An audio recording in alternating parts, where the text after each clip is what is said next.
gusta conducir con calidad y estilo. Busqué en muchos lados y Dunamis es el mejor rentacar. No solo los mejores autos, también 20% más económicos que la competencia. Soy Daniel Fuensalida. Yo uso Dunamis Rentacar. www.dunamis.cl.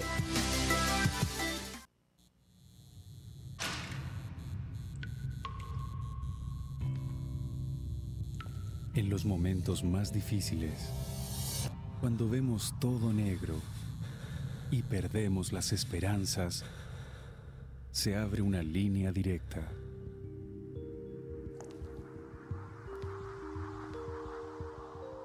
Llámanos. Hola a todos, los quiero invitar al restaurante Raúl Correa y Familia. Chanchito al horno de barro, una paletilla de cordero traída directamente de Murcia, España, buenísima. Tilapia porteña, el tradicional canastillo de papitas hilo relleno con ostiones y camarones a la crema. Todo esto y mucho más lo puedes probar aquí en Raúl Correa y Familia. ¿Conoces ya el maridaje gourmet? Métete a www.raulcorreayfamilia.cl. Los esperamos de lunes a domingo, almuerzo y comida en Avenida Las Condes, 10.480 a Pasos de Estoril. Haz tu reserva al 2243-4747. El estudio jurídico Schilling Abogados es un moderno bufete ubicado en la entrada de la dehesa. Defiende los derechos de las personas y es dirigido por el reconocido litigante Mario Schilling y cuenta con un staff de abogados asesores en las áreas de litigación penal, laboral y civil. El estudio jurídico Schilling Abogados evalúa los casos antes de ser asumidos. Nuestro estudio jurídico no pretende convertirse en la oficina con la mayor cantidad de clientes de Chile, sino en el estudio jurídico con más empatía y comprensión por el ser humano que recurre a nosotros.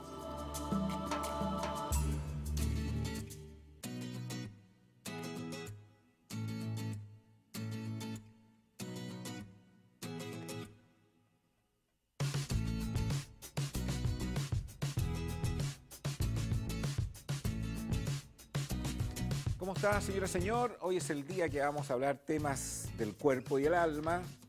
Vamos a hablar de los trastornos de la ansiedad. ¿Usted sufre de eso? ¿Crisis de pánico? ¿Es una persona permanentemente ansiosa? ¿Por qué se desarrolla eso? ¿Cómo se soluciona? Debata a través de las redes sociales, hashtag CDB-ansiedad. O si lo prefiere, a través de WhatsApp, Twitter o Facebook. A toda la gente que nos ve de regiones le mandamos un abrazo cariñoso, a la gente del norte, a la gente de la quinta región especialmente, la gente que nos escribe en toda esa zona del Biobío, de la Araucanía, no quieren mucho al señor Chile, pero igual nos ven muchísimo, sobre todo el Puerto Montt también. ¿Cómo está, don Mario? Muy bien, nos ha saludado a la gente del centro-centro. Usted vino estilo Frente Amplio hoy día. No, por favor, viene estilo ajedrez. Y fíjese que en los colores de mi camisa también hay grises, que son los colores que hace falta en este país. ¿Ya? Ni blanco ni negro, sino que los matices. ¿Para qué ser tan radical? Vino poeta hoy día, ¿no? Sí, filósofo más que poeta, ¿no? Nos acompaña la psicóloga Joana Nar. Gracias por estar nuevamente con nosotros aquí en Conciencia de Valores. Gracias por invitarme. Y una amiga de la casa, la doctora Francisca Valdivieso. ¿Cómo estás, Agustín? Buenas tardes. Quiero partir contigo, Joana. ¿Qué es el trastorno de ansiedad?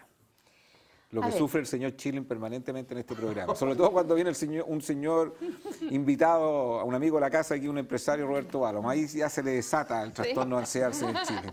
Sí. Habría que ver, ¿eh? Diga de qué se trata ese ¿Qué es el trastorno de ansiedad? A ver, hay distintos trastornos de ansiedad, entonces mejor decir qué es la ansiedad. Yo creo que la ansiedad es importante que la gente pueda identificarla. La ansiedad es una respuesta frente a un supuesto estímulo que nos produce una cierta amenaza. El problema de los trastornos de ansiedad actuales, digamos, porque es una respuesta normal del cuerpo, en el fondo, ¿qué pasa? Se acelera el corazón, de alguna manera las palpitaciones, las sudoraciones, hay toda una respuesta del cuerpo frente a una supuesta amenaza. El tema es que no existe esa amenaza. Eso es el trastorno de ansiedad, el que se ve más comúnmente hoy en día, que es como las crisis de pánico que tú nombrabas al principio. ¿Es una amenaza imaginaria? Eso te iba a preguntar. ¿Por qué no existe la amenaza? Porque finalmente cuando uno tiene, no sé, temor al futuro, o de frentón una situación que la encuentra muy adversa, no es algo que uno se lo imaginó, es una vivencia que uno está experimentando. ¿Por qué se podría hablar de que es imaginario? Porque es un hecho real. No, no es que sea imaginario. Lo que pasa es que la respuesta del cuerpo es como la respuesta que podríamos tener todos los animales, digamos, los seres vivos, frente a, por ejemplo, no sé, a una pantera que está frente a mí. Entonces, la respuesta corporal tiene que ver con todo lo que hace que el cuerpo se ponga en estado de hipervigilancia, ¿ya? Eso es, por un lado, la respuesta corporal. Y lo que generalmente se ve es que la gente le tiene no solo miedo, sino que pánico a situaciones como la muerte, la locura o algo terrible, catastrófico que pueda pasar, que es muy distinto al temor, porque el temor uno puede manejarlo, uno puede controlarlo. Las crisis de pánico o lo que tiene que ver con los trastornos de ansiedad son sensaciones, respuestas fisiológicas frente a estímulos que concretamente no están frente a uno. ¿Me explico? Ahora, en el caso de la crisis de pánico, ¿es un trastorno de ansiedad? ¿Es un tipo de trastorno de ansiedad? Sí, es uno de los trastornos de ansiedad. ¿Por qué se produce? Las crisis de pánico, bueno, ahora están, hablábamos antes de entrar al programa, yo encuentro, no sé, últimamente, a ver, en mi consulta yo te diría que me llegan como una vez a la semana, de distintas edades, de distintos sexos. Entonces, si tú me preguntas a mí por qué se produce, yo creo que tiene que ver mucho con la sociedad en la que estamos, en donde hay una gran como forma de pensar, hay un gran caos del pensamiento en donde estamos poco conectados con las emociones. Hemos estado tratando de no sentir emociones tales como la rabia o la pena, que son las emociones más potentes que la gente menos quiere sentir para no intervenir en el día a día. Y desde ahí lo que pasa es que la gente está todo el rato pensando y tiene un caos mental que hace que se le descontrole el pensamiento. Esto pasa mucho, Mario, cuando alguien está sufriendo un tema judicial, Sí, que sí. realmente no puede dormir, porque además los juicios a veces son largos y no se resuelven ni siquiera en meses, y empieza a cambiar la conducta psicológica de la persona, en este caso de un cliente. La verdad que el abogado debería tener formación en psicología. Yo creo que las escuelas de derecho están al debe en ese aspecto. Muchos clientes nuestros buscan más un psicólogo que un abogado, y los problemas y las reuniones que quieren tener son de carácter terapéutico, que uno los tranquilice, que les baje la ansiedad.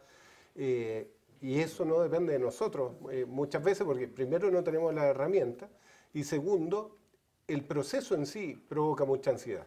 O sea, si alguien te está demandando, por ejemplo, que es un fenómeno que te va a provocar ansiedad, que te va a sentir mal, y vas viendo que van pasando los meses, que van pasando los años y aún no se resuelve, y dices, bueno, ¿qué va a pasar conmigo? Todavía no llegamos ni a la primera instancia y te puedes demorar 3 años, 4 años para llegar a la primera instancia.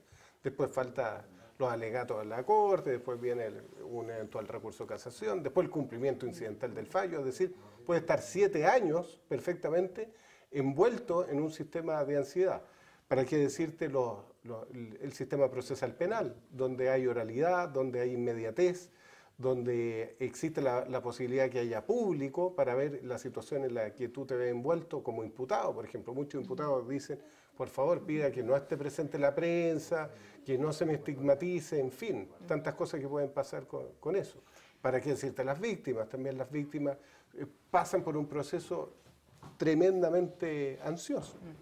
Yo quiero hacer una distinción. Una cosa es la ansiedad, que es una respuesta natural, que es lo que tú dices, como estar, y que además ayuda, porque uno se puede estar alerta, ¿ya? Y otra cosa son las crisis de pánico, las crisis de angustia, en donde la gente siente que en ese momento se puede morir o se puede volver loca, que es ahogo, o sea, mareo, a veces desmayo, o sea, son situaciones intensas, agudas, que coartan, en el fondo, influyen, interfieren en la vida cotidiana de la persona, que es súper distinto. O sea, la gente que se le presenta una crisis de angustia es algo que no lo puede controlar, que quiere salir arrancando, que siente que generalmente van a hacerse como todos los exámenes para ver si hay algo al corazón, porque no les llega el aire, y creen que se pueden morir o que les puede dar un ataque al corazón, porque sienten además las palpitaciones muy fuertes. Entonces, no es lo mismo tener, por ejemplo, un trastorno de ansiedad generalizada, que pudiera ser un poco lo que vive la gente en un proceso penal largo, a una crisis de angustia, a una crisis de pánico, que es algo que la gente busca ayuda inmediatamente porque no puede seguir viviendo su vida.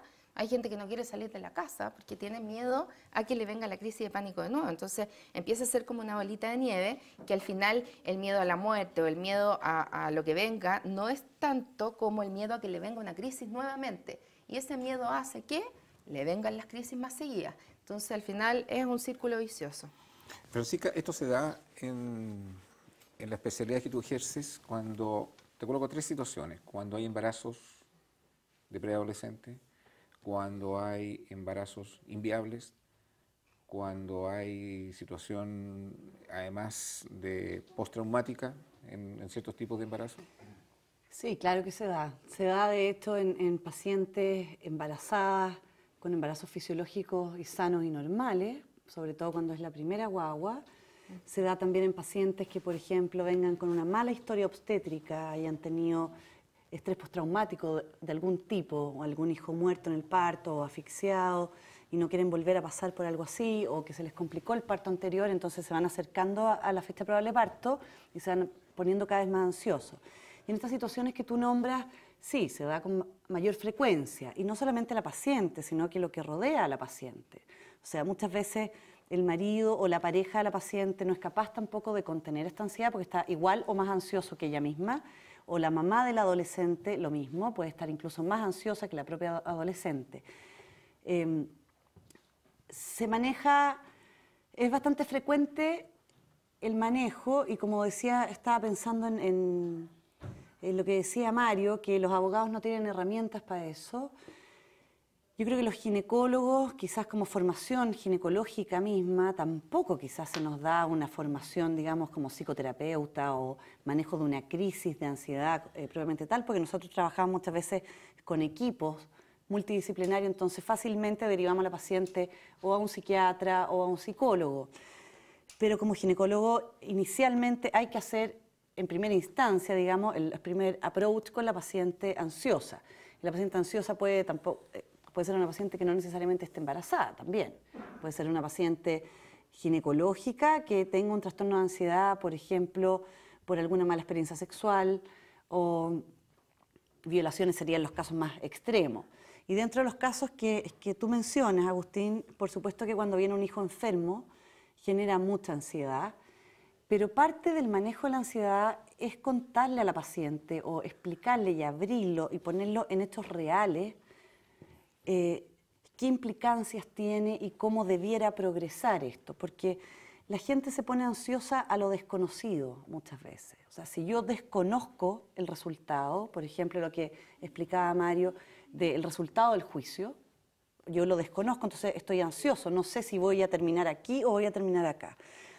En medicina muchas veces puede que se desconozca el resultado propiamente tal del paciente personal, pero sí existen estudios que yo le puedo bajar la ansiedad al paciente y decir, mire, en su caso el 80% de las pacientes termina de esta manera. Esta manera significa, por ejemplo, con un hijo en neonatología, con un parto prematuro, etcétera, etcétera. Y el solo saber el escenario a la paciente y a la pareja y al matrimonio y a los padres de ese niño les baja la ansiedad. O, por ejemplo, esta malformación que tiene su hijo se puede resolver de tal forma, el pronóstico es este, y dar números concretos, escenarios concretos, disminuye la ansiedad. Porque no hay nada peor que la imaginación ansiosa, digamos, esta cosa de que yo me imagino el escenario más catastrófico que... Pero ¿qué ocurre cuando hay una inviabilidad del feto? Cuando la madre se le tiene que decir que este bebé cuando nazca, lo más probable es que muera. ¿Cómo manejas la ansiedad en esa situación que es súper crítica? Yo te diría que más que ansiedad en esa situación aparece un sentimiento de pena profunda, que no es lo mismo que la ansiedad, porque yo tengo mucha pena porque mi hijo va a morir. Es un hijo que cuando nazca va a morir. Me acaban de decir que tiene una enfermedad que va a morir. Y eso genera más pena que ansiedad. La gente no está ansiosa porque se muera. No.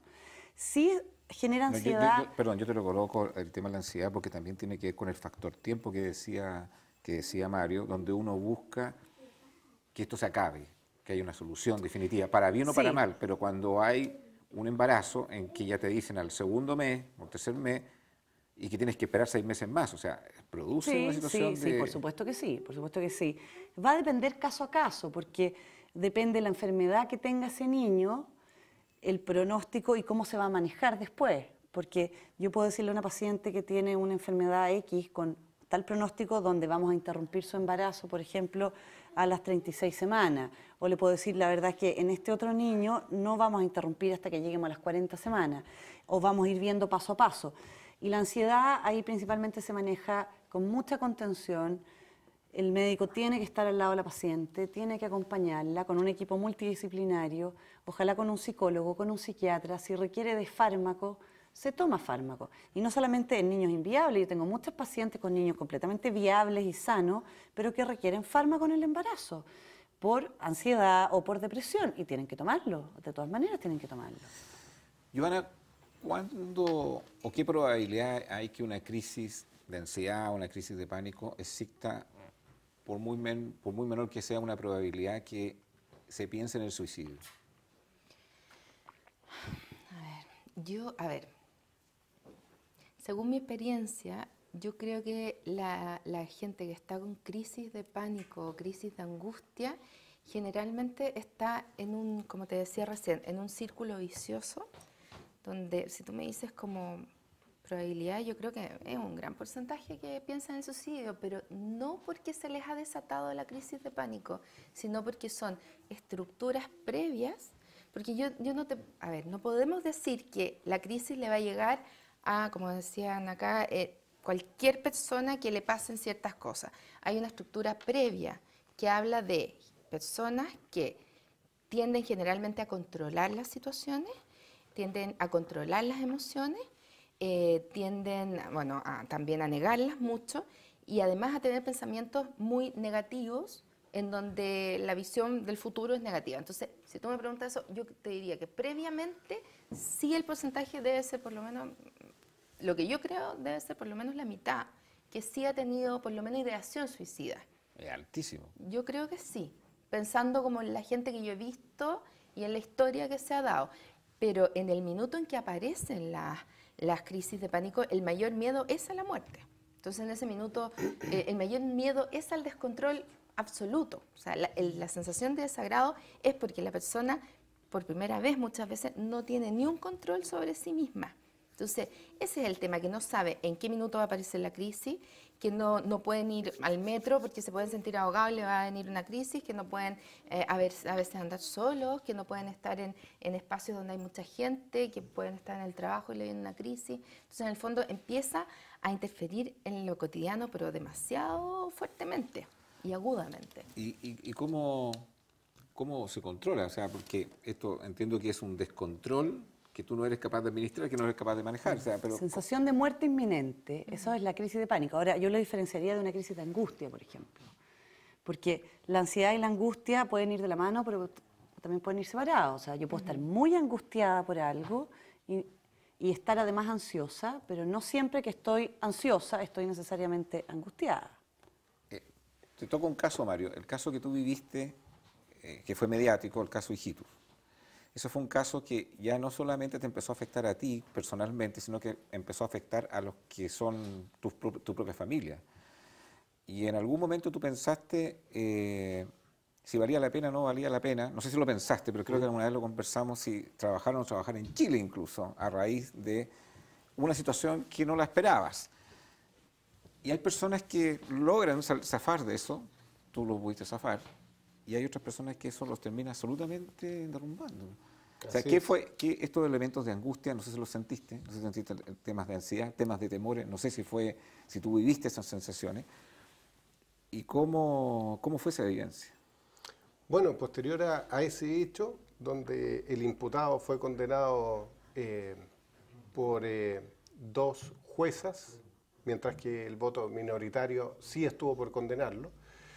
Salió esa familia con la bandera de la absolución, que siempre había sido inocente y que esto había sido armado por mí, por un ánimo de hacerme famoso o rico con su caso.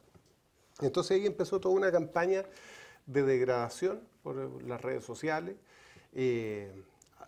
quejas y denuncias ante el Colegio de Abogados, donde ahí ansiosamente espero un juicio donde me van a evaluar el comportamiento ético en ese caso. Me demandaron civilmente, se querellaron en contra mío, tuve que contratar abogados para defenderme en un juicio de calumnia que finalmente gané. Y por supuesto, mi familia dijo, de acá no vamos a escapar nunca, porque esta familia ha hecho una verdadera campaña. Creo que contrataron a una empresa de comunicaciones, además, para posicionarse en los medios. Entonces, constantemente salió un libro de un señor Fluxá que habla del tema, ahora en el libro negro de la justicia vuelve a salir el tema. Entonces, nos planteamos como familia, vamos a seguir en esto, vamos a soportar que nuestros hijos carguen con el calvario de un juicio que ni siquiera yo perdí porque no lo llevé. ¿Sí? Finalmente yo traspasé ese juicio a otra abogada que se ha llevado se la ha llevado limpia. Es decir, nadie se acuerda quién fue la abogada que finalmente fue al juicio de Hito, se acuerdan de mí, porque yo era más mediático. Y nos planteamos la idea de no seguir trabajando como abogado, irnos del país, y cerrar ese capítulo para que no nos persiguiera más esa familia. Finalmente, creo que la gente no toda cree en esa versión y me empezó a ir muy bien. Todavía tengo muchos clientes, afortunadamente, van a la oficina, tengo más de 200 juicios vigentes. Entonces dije, bueno, esto no influye, a pesar de que saquen notas de prensa en contra mía, que armen todo este boche, que me hagan un bullying constante. A pesar de ello, hay mucha gente que llega y dice, ¿sabe qué? Yo creo en usted, creo en su versión, creo en su lucha, no creo en lo que están diciendo los otros. Y eso me sujetó y dije, bueno, esto es lo que yo sé hacer, pues yo soy abogado, ¿qué voy a hacer, no sé, en Dinamarca? ¿No? Me voy a dedicar al turismo. No sabría hacer eso. Entonces ahí hubo una suerte, no sé si de resiliencia o qué, pero por supuesto hasta el día de hoy tengo desvelos en la noche, cuando me despierto pienso en qué bueno que estoy vivo, que no he muerto. Entonces esas ideaciones de muerte creo que se deben un poco a la angustia de lo que estoy viviendo. Y lo que hemos hablado en los juicios, yo estoy con una demanda en contra que va a terminar seguramente el 2021 o 2022. O sea, no me voy a librar de hijitus por muchos años. Entonces, y probablemente nunca en mi vida. O sea, yo tuve la mala suerte, la pésima suerte de ir a ese jardín infantil y toparme con esa familia, los dueños de ese jardín, y algo que es, no sé, pues si fuera budista diría es mi karma, si fuera cristiano diría es mi cruz. Pero como no soy ni lo uno ni lo otro, simplemente tengo que aguantarme y decir, es una situación de mala suerte, que dentro de todo no fue tan mala tampoco. Hay gente que sufre situaciones peores.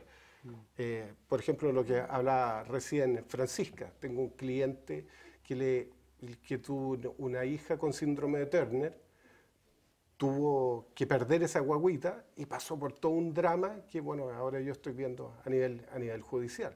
Entonces, si tuviera que cambiarle mi vivencia por su vivencia, la pensaría dos veces. Tengo clientes que su hijo ha tratado de suicidarse por algún abuso sexual de su abuelo o por una violación de su abuelo. ¿Le cambiaría mi experiencia por la suya? No se la cambio. Entonces, ese contexto de ver que la humanidad tiene sufrimientos mucho mayores que los míos, te hace también ubicarte de que no eres el pobrecito o la pobrecita víctima que está sufriendo. Todos estamos sufriendo. Seguramente si todos abriéramos nuestras vidas privadas en este programa, todos contarían algún dramón que tienen. Y bueno, es consustancial en nuestra calidad de seres humanos, de animales racionales que vivimos en este planeta. Me gustaría contestarte la pregunta. Tú preguntaste qué se hace cuando uno tiene una crisis de pánico. Y es mucho más simple de lo que la gente cree. La mayoría de la gente que llega a mi consulta por crisis de pánico después ya no tienen de nuevo. No es porque yo haga algo mágico, sino porque hay información súper concreta que hay que darle a la gente sobre qué hacer frente a una crisis de pánico. Y lo primero es no tratar de controlar la crisis de pánico. O sea, mientras uno más diga, no quiero que me venga, el fantasma se hace más grande y más viene y más veces. O ojalá que no me venga en la noche porque no voy a poder dormir, porque a veces las crisis de pánico duran 3 horas. Ok, pero cuando tú dices no tratar de controlarla, es como yo me abandono al miedo, me abandono al temor. Sí, sí, pero... O sea, tiene que ser cosas concretas. Eso ya no lo puedo controlar. Cosas concretas. Y ponerlo sublingual, por ejemplo. No. Al tiro pichicatearse. Pero es que es lo más práctico, rápido y concreto. O sea, tengan su velador, un Rabotril, un clonazepam, alguna cosa para poder manejar la crisis de pánico. A ver, yo eso lo veo ya cuando ya la gente no puede salir de la casa o sí siente que no puede aliarse. Porque la crisis de pánico es una señal de que hay algo ahí que la gente no ha visto. Probablemente y generalmente tiene que ver o con pérdidas o con temas que se han dado mucho antes en la infancia o en la adolescencia y no han podido sacar. Estoy súper de acuerdo contigo, Solange. Yo no creo que el fármaco sea la... Johanna. Johanna, perdón, me confundí con esa. Yo no creo que el fármaco sea la solución. Yo estoy completamente de acuerdo contigo que hay algo detrás que por supuesto es lo que hay que arreglar y ver por qué se está generando.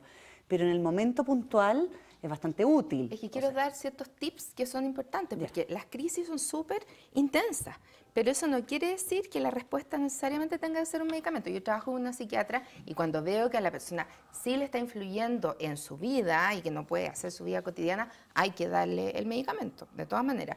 Pero si no, el primer paso es, primero, no tratas de controlar lo que es lo que la gente siempre hace. Entonces, trata de, porque si uno dice, no quiero pensar en esto, uno ya está pensando en eso. No quiero pensar en color rojo, todos pensamos en color rojo. Entonces, en el fondo, uno no tiene que... No quiero pensar en el resultado del juicio.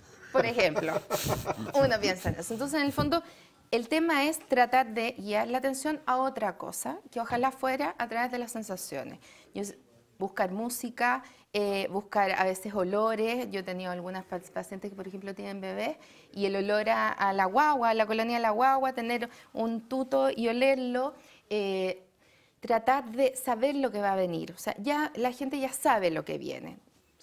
Tiene que saber primero que no se va a morir, para eso que se hagan todos los exámenes necesarios y todo. No tengo nada al corazón, no tengo nada en realidad médico, entonces sé que no me voy a morir, sé que es un tema de mi mente. Entonces, ¿qué tengo que hacer? Sé lo que viene y me enfrento a esto porque es algo desagradable, pero tengo que enfrentarlo y ya sé lo que va a pasar. Ok, tengo una, no sé, mi ignorancia, pero una diferencia contigo en lo siguiente. Cuando me ha tocado ver en algún familiar que le da una crisis, hablemos de una crisis, es una manifestación espontánea, no prevista, y que se manifiesta incluso con mucha descontrol de las personas. Sí, claro.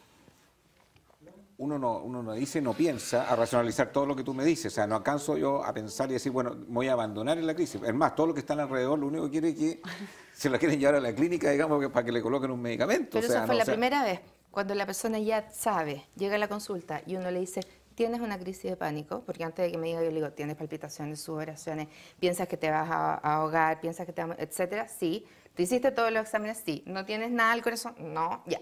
Es una crisis de pánico. Ahí ya tú le estás dando un elemento. En el momento que llega, lo primero que uno tiene que hacer es tratar de conectarse. Cuando tú dices uno no piensa, bueno, uno tiene que conectarse con la respiración. Es lo primero para poder conectarse con Johanna, el pero cuerpo. ¿qué respuesta se le puede dar, no sé, a un imputado que está esperando la resolución de la Corte y de eso va a depender si va a terminar 8 años preso o va a quedar en libertad y se va a hacer un nuevo juicio? O sea, la ansiedad que debe tener ese hombre es tremenda y yo creo que no lo voy a consolar diciéndole, bueno, va a pasar un momento desagradable en la cárcel. O sea, debe ser aterrador, claro. Sí, sí. Porque él tiene o sea, ahí va a estar con una ansiedad él tiene tremenda. Un miedo no exagerado, él No, tiene un miedo proporcional irreal a lo que le va a pasar. Sí, claro. Entonces eso no sería lo que se describe en la crisis de pánico. La crisis de pánico es un miedo desproporcionado a algo que no existe, que no es real. Entonces, frente a situaciones que son reales, que son los que nos provocan ansiedad en el día a día, porque son los problemas cotidianos, la gente no está escuchando, no puede pagar un cheque, tiene que cubrir el colegio, tiene que pagar el arriendo o el dividendo. ¿Qué puede hacer esa persona? Porque no es un miedo irreal, es un miedo absolutamente real. Y si se queda sin pega, peor todavía, más ansioso puede estar. Ya tú dices cómo manejar la ansiedad del día a día. Sí, claro. O sea, bueno. frente a situaciones cotidianas, para la gente que no está viendo este programa, que a lo mejor dice, no, si mis miedos no son tan irreales, son muy reales. Sí, lo que pasa es que yo entiendo dónde vas. Lo que pasa es que la crisis de pánico pareciera que no es algo tan común y sí es algo súper común. Por eso a mí me gustaría, por eso quise decirlo, porque son ciertos tips que la gente los toma y muchas veces nunca más le da otra crisis de pánico, ¿ya? Perfecto. Ahora, frente a la ansiedad, cuando uno tiene una situación y está frente a un peligro que es real, digamos, la ansiedad funciona como tal porque uno tiene que estar alerta y empezar a evaluar ciertas cosas para ver cómo sobrepasas esa situación. Tú contaste ahora, por ejemplo, tu ansiedad, cómo manejas ciertos síntomas ansiosos, por ejemplo, en la noche. Ya, es lo mismo. O sea, en la noche cuando uno dice, tengo que dormirme, te vas a despertar más. No sé si te ha pasado. Sí, claro. Si uno dice, ok, no puedo dormir, parece súper simple, pero no es tan simple. O sea, a veces hay gente que lo maneja bien, hay otra gente que no lo maneja tan bien. Si uno dice, ok, no puedo dormir, entonces me voy a entretener, voy a tratar de hacer algo, voy a ocupar el tiempo, y sueltas eso, es mucho más simple y más fácil que te duermas. Lo más probable es que te duermas. Ahora, cosas concretas, yo con todos mis pacientes trabajo con meditaciones, con mantras, con temas que ellos puedan tener a la mano y que puedan de alguna manera relajarse. Puede servir la paradoja. Quiero mantenerme despierto. De hecho sirve. De hecho, la crisis de ansiedad piensa en lo peor, en el peor miedo, en lo peor que te va a pasar, porque ya llega un momento que puede ser casi irrisorio y tu estado de ánimo cambia. Claro. Ahora, la ansiedad tiene una razón de ser. Sí, Entonces, evolutivo. Claro, entonces el tema es cómo lo manejamos para que no nos gane en el fondo. O sea, que nosotros lo tengamos como herramienta. Todo eso tiene explicación de acuerdo al Evangelio según San Darwin. Usted tiene que prestarle atención. Si ustedes quieren comprar un auto, no se pongan ansiosos, no vayan a cometer un error de mala decisión, tiene que ser Chevrolet. ¿Y dónde comprarlo? En Inalco. Ahí encontrará la mejor opción al momento de comprar un vehículo General Motors, un todoterreno, como la que usted ve en pantalla. Si se quiere ir al suyo, Ana. No, feliz. Con todos los hijos que tiene Francisca, ese vehículo es cabe. espacioso, le queda perfecto. O si quiere un vehículo más deportivo, doctora, le recomendamos ese Camaro de color azul, que también se transforma en un color rojo. Con eso le van a ayudar los pretendientes. Un CAE súper barato. Ya me llueven. No www.inalco.cl, la mejor opción al momento de comprar un Chevrolet. Doctora Francisca Valdivieso, ¿qué es un estrés postraumático? ¿Qué es eso?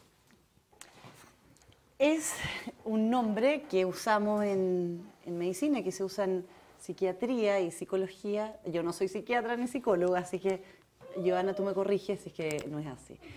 Pero que repite la sensación corporal de la vivencia que tuvo del trauma. Por ejemplo, si alguien lo pasó muy mal porque fue asaltado en un banco y en ese momento entonces tuvo taquicardia, sudoración, angustia, sensación de muerte, después a raíz de algo que lo gatilla y que lo conecta con ese evento traumático, vuelve a sentir los mismos síntomas, vuelve a tener sudoración, vuelve a tener taquicardia, sin que en ese momento lo estén asaltando de nuevo. O sea, puede ser que lo que conecte sea un olor. Por ejemplo, que en ese evento traumático del asalto en el banco había un olor a vainilla, porque había una vela vainilla. Entonces ella entra después de 5 meses de este evento traumático a una tienda a comprar ropa y tienen el mismo olor a vainilla y conecta a través del olor entonces con el evento traumático. Y empieza con la taquicardia, con la sudoración y a sentir el mismo miedo que tuvo en ese momento. Eso es un estrés postraumático. Cuando se repite la sensación del evento traumático, ¿me entiendes? ¿Me expliqué bien, Joana? Súper bien. Ahora, Es la reedición. Pero todo ese cuadro es básicamente psicosomático. Sí, claro, psicosomático. Pero lo increíble del cuadro y de la mente humana es que pueda rememorar el trauma. Y más increíble que se pueda tratar, porque lo que decía Joana, si yo tengo una pantera, un león al frente que me va a comer, es normal y esperable que yo tenga taquicardia, que tenga susto, que los músculos se tensen y que esté preparada para salir corriendo y tenga la adrenalina pegada en el techo. Eso es una reacción normal, salvataje, animalesca que tenemos los seres humanos, obvio, y todos los animales. Lo que no es normal es que el león ni la pantera estén al frente y yo vuelva a tener los mismos síntomas, la taquicardia, la sudoración, los músculos se me pongan tensos y me suba la adrenalina. Porque ese nivel de estrés fisiológico, digamos, mantenido en el tiempo genera mucho daño. O sea, los seres humanos estamos preparados para responder con ese estrés en situaciones como cortas y específicas. Estamos hechos anatómicamente y fisiológicamente así, para que las suprarrenales se aprieten y salga el cortisol y estemos atentos, se dilatan las pupilas, se ve todo. Pero si eso yo lo mantengo en el tiempo, eso genera daño. Tener un nivel de cortisol alto pegado arriba todo el tiempo genera mucho daño.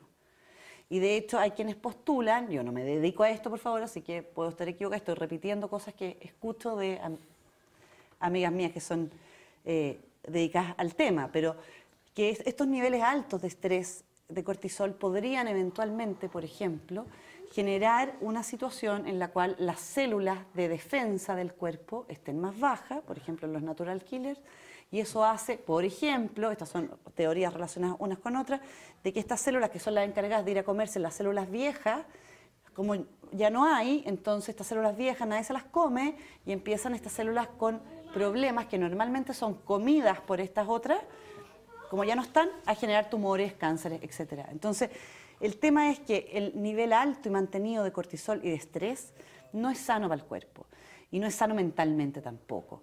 Y tiene tratamiento. Entonces hay que decirle a la gente que tiene tratamiento. Cuando alguien dice, no, es que yo estoy frita, porque yo con lo que viví, con la muerte de mi hijo, yo cada vez que entro aquí o acá, etcétera, vuelvo a sentir lo mismo, la misma pena.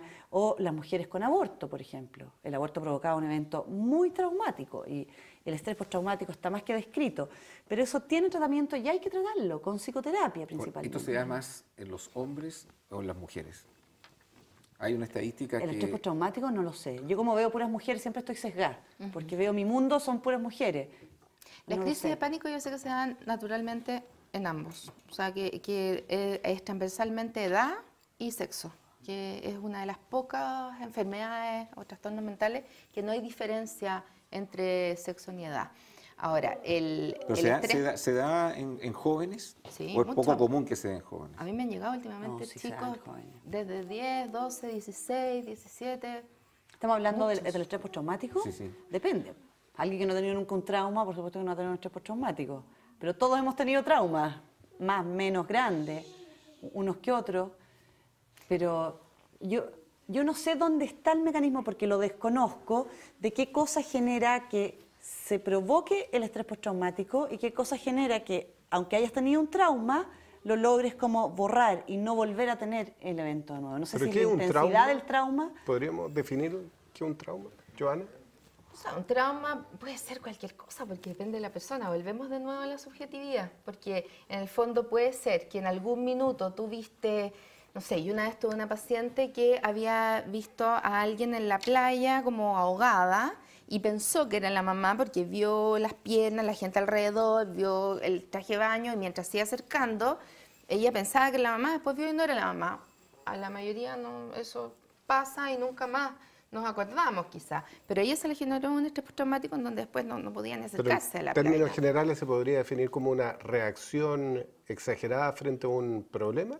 No, el estrés postraumático se genera por un trauma. Sí, ¿qué es el trauma? Eso es lo que quiero saber, el trauma, sí. O sea, el trauma es un evento o es una reacción frente a un evento, una reacción inadecuada, se podría decir, frente a un evento, en donde yo he escuchado, he leído por ahí que a nivel de la amígdala se produce incluso una fisura. Entonces hace que, lo que tú decías, la amígdala cerebral está hablando, no las amígdalas. Sí, por supuesto. En el cerebro hay una estructura anatómica que se llama amígdala, que es la parte reptil del cerebro. Entonces porque a la gente se le parte la faringe. Claro. Entonces eso hace que las personas cuando pasen por el lugar donde les ocurrió el trauma o cuando pasen o sientan el olor, se reediten la situación de trauma, que es distinto a recordarla. El Claro. tema es que al reeditarla, como lo decía Francisca, uno vuelve a revivir corporalmente todo. Para que ustedes piensen, porque en el fondo el estrés postraumático con las crisis de pánico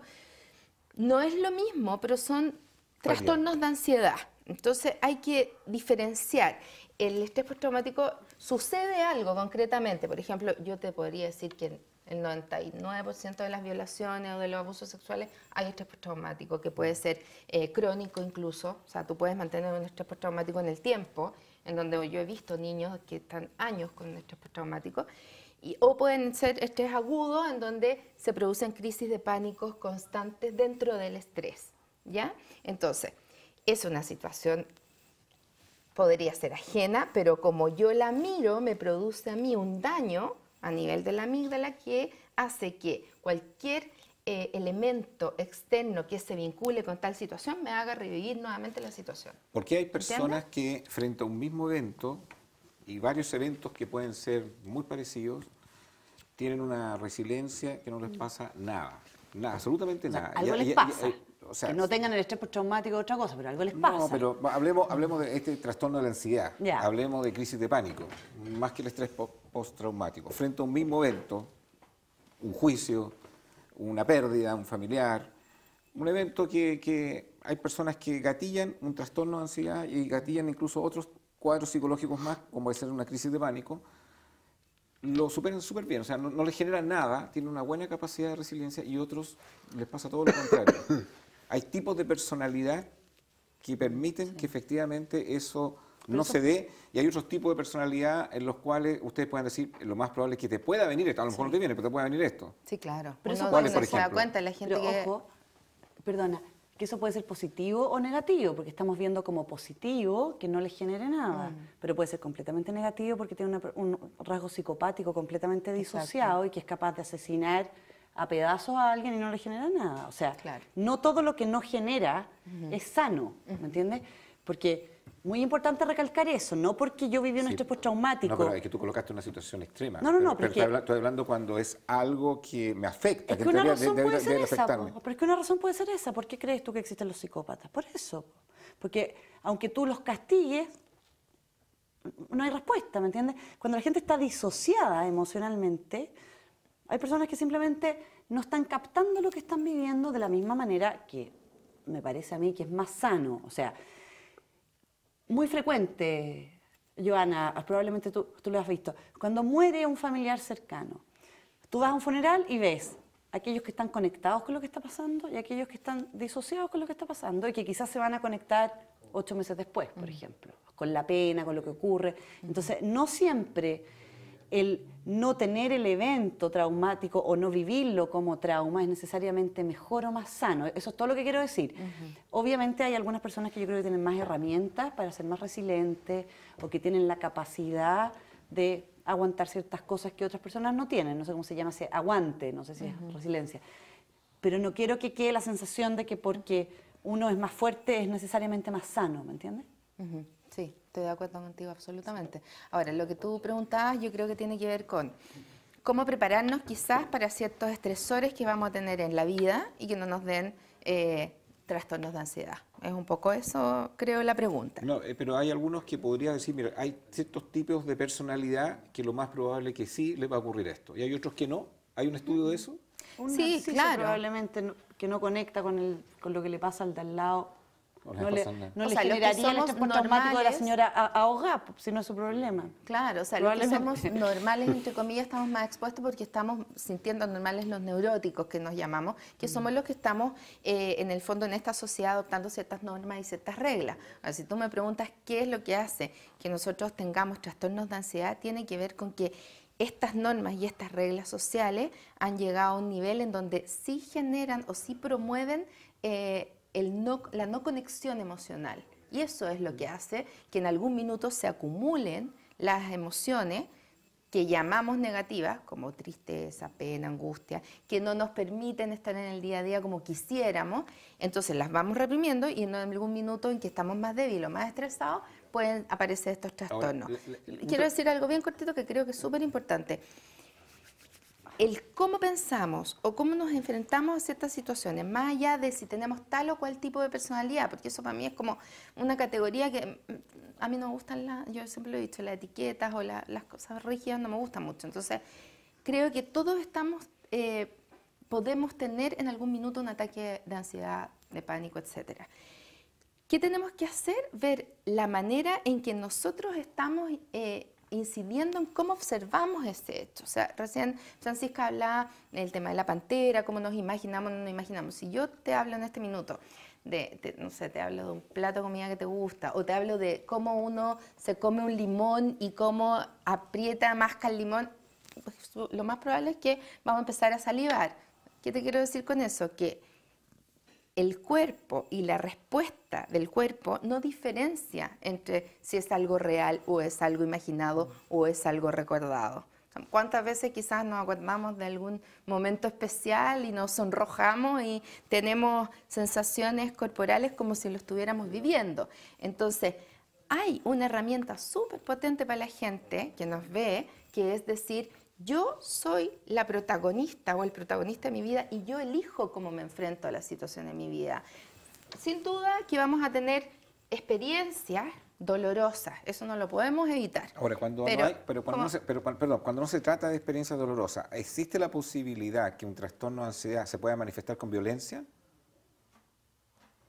Una persona que es extremadamente ansiosa y que en una determinada situación externa pueda ser violenta, se puede agatillar con violencia. O sea, sí, claro, como cualquier trastorno en el fondo. Ya, ok, te lo toco por lo siguiente. Es que me faltaba me faltaba una palabra para terminar. Una palabra, que cuando yo digo los elementos o los eventos dolorosos no se pueden evitar, pero sí el sufrimiento. Y creo que es súper importante decirlo. Una cosa es que yo no puedo evitar el dolor, pero sí puedo evitar introducirme en un sufrimiento o identificarme como víctima por la vida. Y eso es algo que es importante para que la gente lo sepa. O cómo voy a manejar el dolor. Es que me parece súper importante lo que está diciendo Joana, porque es súper cierto, si el dolor lo vamos a tener todos vamos a sentir dolor, de todos los tipos, pero va a depender de cómo manejamos ese dolor y cómo lo vivimos para salir mejor parado del dolor o peor parado.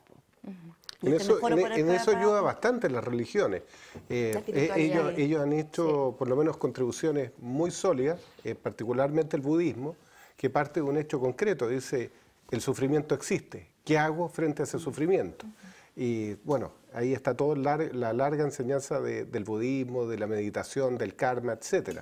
El cristianismo también se hace cargo. Dice el cristianismo, bueno, el dolor es parte de una forma de purgar nuestros pecados, de limpiarnos y de ir a un mundo le da sentido mejor, al dolor, claro. Le da algún sentido. Este hombre y Víctor Frankl también va a salvar eso. Al mundo. Claro, Víctor Frankl, que es justamente una de las personas que estuvo en un campo de concentración nazi y que es psiquiatra, uno de los discípulos de toda la línea Freud, Jung, Adler, habla de búsqueda del sentido, de darle sentido al dolor.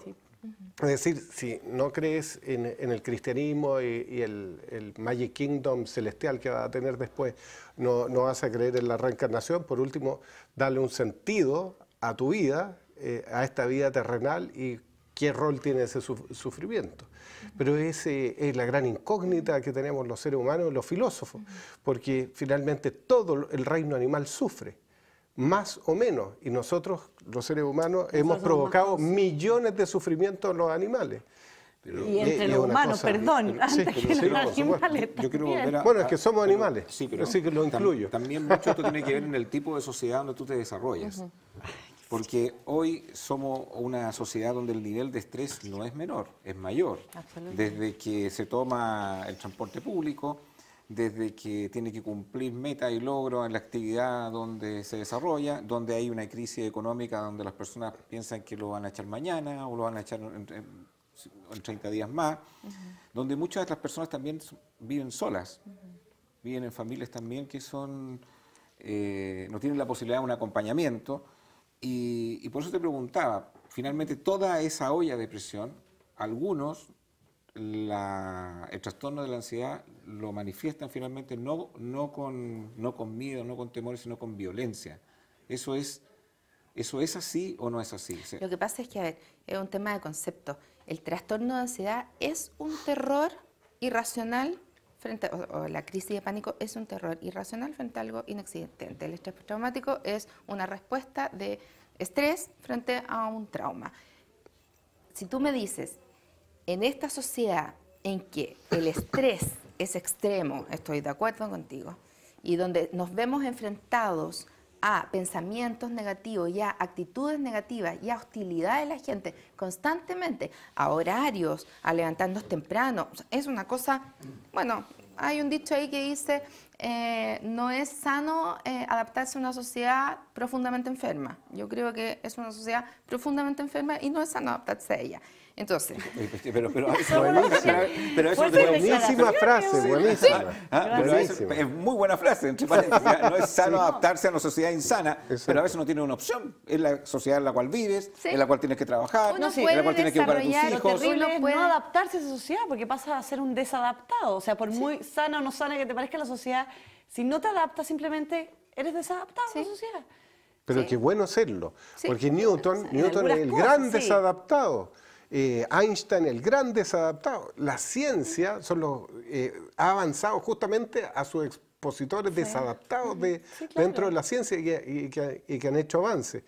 Me parece súper valioso lo que acaba de decir, porque además nuestra sociedad chilena es una sociedad muy enferma, con mucha agresividad. Entonces nos vamos a acostumbrar a eso. No es como para decir que estamos en una sociedad insana. O sea, yo creo que tiene cosas, ¿sí? Yo sí creo que estamos en una sociedad absolutamente que es tan negativo. ¿No te parece? ¿No te parece psicopático? No me parece sano que los niños se levanten a las 6 de la mañana con este frío. No me parece sano que estén 7 horas en el colegio. O sea, yo te podría empezar a decir todo lo que no me parece sano. Ahora tú me preguntas a mí, mis niños van al colegio. No sé, te pero pregunto. espérame. Es que, a ver, y voy a tomar lo que tú dijiste en un principio, aquí no hay blancos y negros, hay grises Aquí también. está, el gris. El gris, o sea, yo puedo decir, esta sociedad a mí no me gusta porque creo que provoca la gran cantidad de trastornos mentales que tenemos, creo que es producida por la sociedad. Esa es mi visión absolutamente personal y particular. Pero Joana, para la gente que nos está mirando en casa y que tiene que levantarse a las 6 de la mañana, uno tiene como opción. Como tiene yo. tiene que tomar el Transantiago, que se va a demorar 1 hora y media, 1 hora 45, ida y vuelta. Espérate que va a esperar una hora para subirse al tren. Madres que trabajan y que además no tienen la opción de tener presencia fuerte y profunda con sus hijos. Y además algunas solas, con una lucha también por financiar sus gastos de vida. Ya, te respondo. Entonces, ¿cómo tú enfrentas ese escenario sin ansiedad, sin... O sea, no he dicho eso. Bueno, al contrario. Yo he dicho que la ansiedad ayuda. No, pero ayuda. A mí me gustaría que sí dijeras. Hay manera de enfrentar esa misma sociedad sin ansiedad. Sí, pues yo quiero decir cosas súper concretas para que la gente en la casa sepa cómo manejarlo. Primero te quiero decir que yo hablo desde mí, como psicóloga, como madre, como mujer, como madre soltera, como madre que estuve en esa situación, que tuve que poner a mi hijo en sala cuna al mes porque no tenía ni pareja ni familia en Santiago y porque estaba boleteando en ese tiempo, no tenía postnatal. O sea, yo he vivido esas cosas también. Entonces también siento que puedo hablar con propiedad desde la mujer que soy, la madre que soy y desde la provinciana que me vine a los 17 años a ir sola a Santiago. Creo que tengo experiencia de vida y desde ahí creo que saco mucho más para hablar con la gente que desde mi ser psicóloga. Ya, dicho eso, uno debería, creo yo, conectarse mucho más hacia adentro que hacia afuera. Todo lo que está pasando fuera de mí, como lo hablábamos recién con Francisca, es algo que no puedo evitar. O sea, yo tengo que tomar el Transantiago, yo tengo que ir a trabajar, yo tengo que levantar a mi hijo a esa hora, porque no hay forma. Ahora, si yo me levanto enojada porque me pasé en un minuto, o me levanto prendiendo la radio, poniendo una música que me gusta, si yo me levanto y digo, qué lata, de nuevo lunes, o me levanto y digo, voy a tratar de, no sé, hoy día hacer un desayuno rico, todo tiene que ver con la actitud. Y es así, y son hábitos. Todo tiene que ver. Nosotros tenemos, con esto cierro, nosotros tenemos hábitos que son hábitos el hábito de pensar negativamente. Cuando uno se da cuenta de cómo es que piensa negativamente a cada rato, tú sabes que un pensamiento negativo genera un desgaste corporal y liberación de un montón de toda esta, el cortisol y todas estas cosas durante 6 horas. Un pensamiento negativo. Yo lo que quería decir muy brevemente, Sartre decía que estamos condenados a ser libres. Entonces, también yo invito a la gente que se rebele. No solamente que se conforme con su vida, sino que si tiene que llevar a los niños a las 6 de la mañana, bueno, llegó el momento de decidir, cambiemos de colegio. Si me queda el trabajo a 2 horas de distancia, busquemos otro trabajo, vuelva al campo, reinvéntese. La vida no es estricta, no estamos condenados a ser esclavos. También podemos mirar hacia adentro y decir, ¿cómo puedo cambiar la vida? Yo no quise estar hasta los 75 años encerrado en la oficina de la Fiscalía Oriente. No quise hacer eso. Me atreví y salí, igual que tú. Y salimos. Y nos fue bien. Y nos fue bien. Y mucha de la gente que está ahí no cree que hay más vida que fuera del Ministerio Público. Cree que eso es toda la vida que hay. Entonces, tampoco nos encerremos en nuestra realidad. Podemos romper la realidad, reconstruirla o deconstruirla, como dicen algunos filósofos. Sí, nada es tan terrible, diría yo. ¿Tú querías agregar algo, Francisca? Ya se nos fue el tiempo. Agradecer a Joana, que ha sido muy interesante escucharla. Yo comparto con ella esta cosa de los pensamientos negativos y de lo que dice Mario sobre la libertad. Yo personalmente en las mañanas pongo música, por ejemplo, me despierto en la mañana y lo primero que hago es poner música. Pone Luis Fonsi. Y con los niños bailamos, ¿no? Es verdad. Sí. Y cambia completamente la visión, sobre todo para los niños, porque fíjate que uno como adulto tiene más herramientas, pero el niño siente que de verdad se despertó en un ambiente grato. O sea, la mamá está feliz, la mamá está bailando, y no porque ocurra algo especial, porque estamos vivos, porque estamos todos aquí, la casa calentita, afuera están todos muertos de frío. Entonces, agradecer lo que uno tiene y tratar de disfrutar pequeñas cosas. La ducha caliente, pero, o sea, yo encuentro que es una maravilla poder tener eso. Realmente una maravilla. Conectarse con la Bendita desigualdad. Y los niños se van a acordar de la mamá que bailaba y no se van a acordar de que la mamá llegaba a la hora todos los días al colegio, por ejemplo. Joana Nar, gracias por venir a Conciencia de Valores. Francisca Valdivieso, Mario Schilling. Señores, Junto a usted, siga debatiendo en las redes sociales. Nos vemos mañana a esta misma hora. Chao, chao.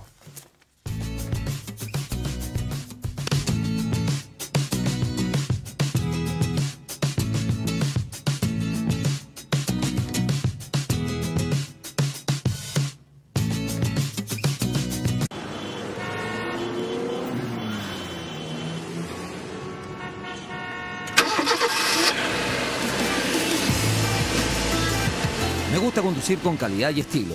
Busqué en muchos lados y Dunamis es el mejor rentacar. No solo los mejores autos, también 20% más económicos que la competencia. Soy Daniel Fuensalida. Yo uso Dunamis Rentacar. www.dunamis.cl